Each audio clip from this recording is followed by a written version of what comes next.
आत्मसंयम योग छठा अध्याय। विस्तार से ध्यान योग का विषय। हे अर्जुन, यह योग न तो बहुत खाने वाले का, न बिल्कुल न खाने वाले का, न बहुत शयन करने के स्वभाव वाले का, और न सदा जागने वाले का ही सिद्ध होता है। डहकों का नाश करने वाला योग तो यथायोग्य आहार विहार करने वाले का, कर्मों में यथायोग्य चेष्टा करने वाले का, और यथायोग्य सोने तथा जागने वाले का ही सिद्ध होता है। अत्यंत वश में किया हुआ चित्त जिस काल में परमात्मा में ही भली भांति स्थित हो जाता है, उस काल में संपूर्ण भोगों से स्पृहरहित पुरुष योगयुक्त है, ऐसा कहा जाता है। जिस प्रकार वायु रहित स्थान में स्थित दीपक चलायमान नहीं होता, वैसी ही उपमा परमात्मा के ध्यान में लगे हुए योगी के जीते हुए चित्त की कही गई है। योग के अभ्यास से निरुद्ध चित्त जिस अवस्था में उपराम हो जाता है, और जिस अवस्था में परमात्मा के ध्यान से शुद्ध हुई सूक्ष्म बुद्धि द्वारा परमात्मा को साक्षात करता हुआ सच्चिदानंद घन परमात्मा में ही संतुष्ट रहता है। इंद्रियों से अतीत केवल शुद्ध हुई सूक्ष्म बुद्धि द्वारा ग्रहण करने योग्य जो अनंत आनंद है, उसको जिस अवस्था में अनुभव करता है, और जिस अवस्था में स्थित यह योगी परमात्मा के स्वरूप से विचलित होता ही नहीं। परमात्मा की प्राप्ति रूप जिस लाभ को प्राप्त होकर उसे अधिक दूसरा कुछ भी लाभ नहीं मानता, और परमात्मा प्राप्ति रूप जिस अवस्था में स्थित योगी बड़े भारी डैक से भी चलायमान नहीं होता, जो डहखरूप संसार के संयोग से रहित है तथा जिसका नाम योग है, उसको जानना चाहिए।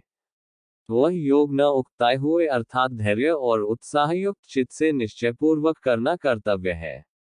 संकल्प से उत्पन्न होने वाली संपूर्ण कामनाओं को निश्चेष रूप से त्याग कर और मन द्वारा इंद्रियों के समुदाय को सभी ओर से भली भांति रोककर क्रम क्रम से अभ्यास करता हुआ उपरति को प्राप्त हो, तथा धैर्ययुक्त बुद्धि द्वारा मन को परमात्मा में स्थित करके परमात्मा के सिवा और कुछ भी चिंतन न करे। यह स्थिर न रहने वाला और चंचल मन जिस जिस शब्दादि विषय के निमित्त से संसार में विचरता है, उस विषय से रोककर यानी हटाकर इसे बार बार परमात्मा में ही निरुद्ध करे।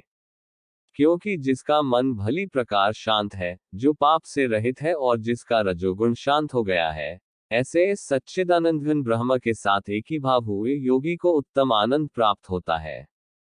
वह पापरहित योगी इस प्रकार निरंतर आत्मा को परमात्मा में लगाता हुआ सुखपूर्वक परब्रह्म परमात्मा की प्राप्ति रूप अनंत आनंद का अनुभव करता है।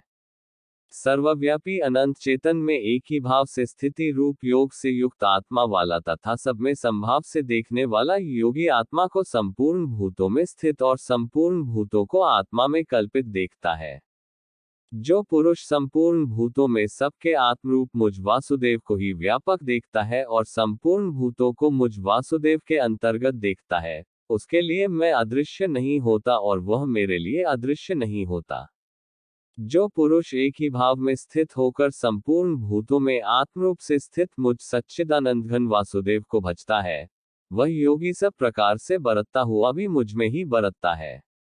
हे अर्जुन, जो योगी अपनी भांति जैसे मनुष्य अपने मस्तक, हाथ, पैर और गुदादि के साथ ब्राह्मण, क्षत्रिय, शूद्र और मलेच्छादिकों का सा बर्ताव करता हुआ भी उनमें आत्मभाव अर्थात अपनापन समान होने से सुख और डैक को समान ही देखता है, वैसे ही सब भूतों में देखना अपनी भांति सम देखना है।